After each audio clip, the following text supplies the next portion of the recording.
बाबा मला तुझ्याशी काहीतरी महत्वाचं बोलायचंय. हा बोल. नाही आपण गोदाचं श्राद्ध घालूया. आई, गोदा संपली, विषय संपला. काही गरज नाही त्याची. अरे असं कसं? आपल्या पूर्वजांनी आखून दिलेले नीती नियम कुळाचार हे पाळावे लागतात. त्याच्यामागे काहीतरी विचार असतो, काहीतरी शास्त्र असतं. आणि हे बघ, काही कार्य वेळच्या वेळी केलेली बरी. त्याचा पुढच्या पिढीला त्रास होत नाही.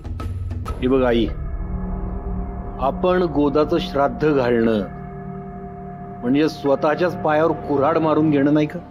म्हणजे अगं, गोदा आपल्यासाठी या जगात नाहीये, पण गावाच्या दृष्टीने ती पळून गेली. आता आपण तिचं श्राद्ध घालणं म्हणजे हे जाहीर करणं की गोदा मेलीये. अरे पण तिच्या आत्म्याला मुक्ती नको का मिळायला?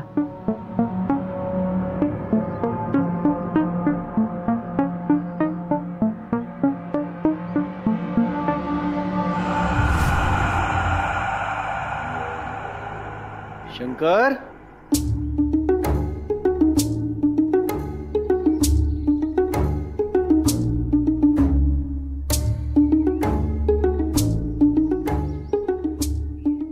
शंकर, आईचं असं म्हणणं आहे की आपण गोदाचं श्राद्ध घालायला पाहिजे.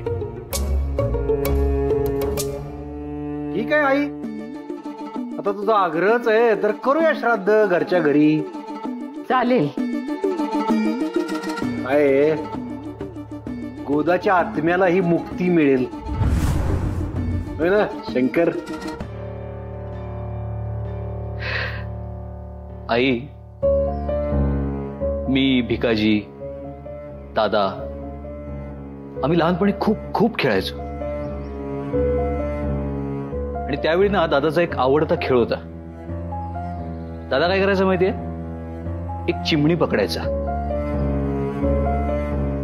आणि त्या चिमणीच्या पायाला दोरी बांधून ठेवायचा आणि मग तिला म्हणायचा, आता उड, उंच उंच उड, उंच भरारी घे. त्या चिमणीची खूप तडफड व्हायची ग, खूप तडफडायची. पण शेवटी ती चिमणी काही मुक्त झाली नाही.